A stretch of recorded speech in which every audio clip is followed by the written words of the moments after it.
Assalamualaikum and 안녕하세요. 오늘 우리는 한국 바이오라인 한국 미치는 여인을 대해하려고 나오겠습니다.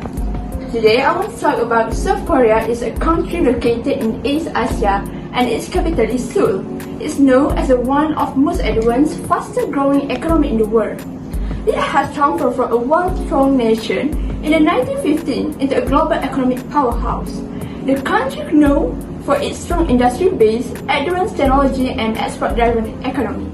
Next, theoretical literature, Nam and Kin 1998, want to show that US dollar fluctuation, inflation, and trade balance affect the won's value. Lashan and Wu 2015 want to explain that money supply and inflation have some effect. Bay 2021 won't highlight US dollar supply and demand play a major role since most trade and investment US dollar. Assalamualaikum and hi, I am Nur and NATASYA and will be presenting factors affecting South Korea exchange rate. There are 4 factors which are interest rate, inflation rate, unemployment rate and also GDP growth rate. For interest rate, the drop to 1.2% in 2020 is to stimulate the economy during the pandemic. Rise from 0.1 to 3.1% in 2023 is to combat the rising inflation and cool the housing market. Later, stabilization in 2024 is due to concerns about economic growth and global uncertainty led to holding rate steady. Next is the second factor, that is inflation rate. Low inflation rate from 2019 to 2020 is because of low oil price, and increase in 2021 is from a recovering demand.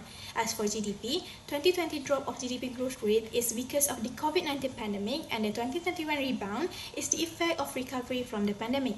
Last one is unemployment rate. The rise of unemployment rate during 2022 is because of COVID-19, and the 2021 to 2023 fall is the recovery from pandemic effects. Now, we move on to the exchange rate of KRW to US dollar. Korean won exchange rate changes stem from US dollar strength, global trade tension, and also inflation impact. Hi everyone, I am SHAFINI AHMADI. Now, we go through for the relative statistic data.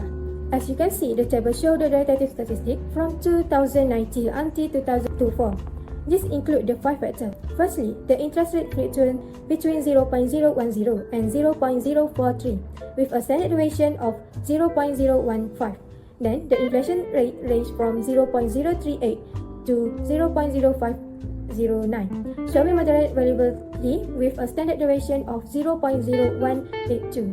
Next, GDP growth rate ranged from negative 0.071 to 0.043 and the standard deviation is 0.0184. Then, unemployment remained relatively stable, ranging between 0.026 and 0.039 with a low standard deviation of 0.056. Lastly, the exchange rate varied between 11.4489 and 13.6344 and the highest standard deviation of 0.8992. Overall, by understanding this trend will help in making information economics decision. So I think that's all for me. I will pass to the next. Correlation is a statistical measure that explores the relationship between two variables revealing how they change in relation to each other.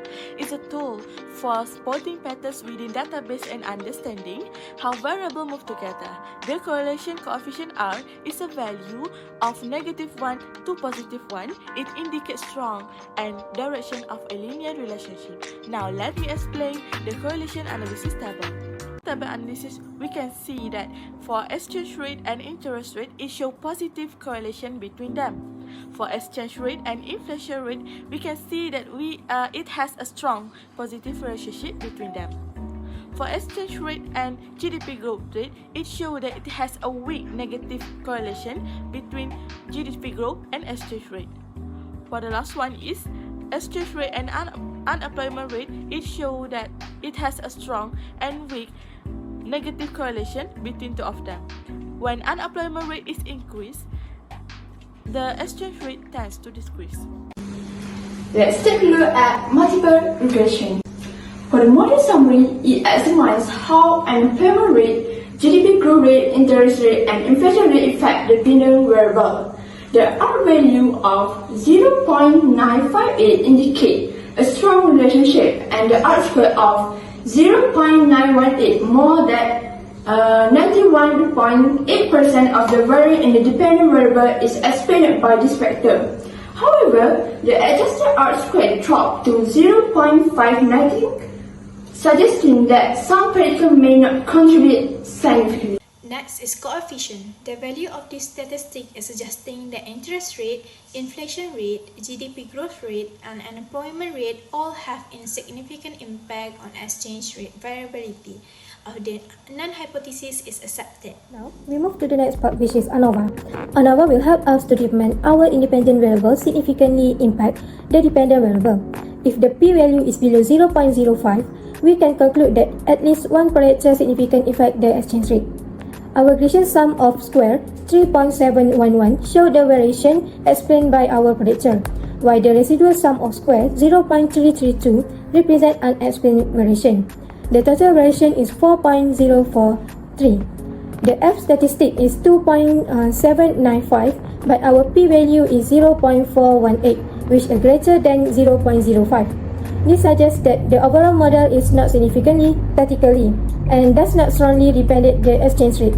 So, I think that's all from me. I will pass to the next presenter. According to multiple regression tests, we found several economic factors that affect exchange rate of South Korea against US dollar, such as interest rate, inflation rate, GDP growth rate, and unemployment rate. These four factors play a biggest role in determining value of a won. To conclude, these macroeconomic factors are a key driver of exchange rate fluctuation in South Korea. That's all from us. Kamsahamnida. Annyeong!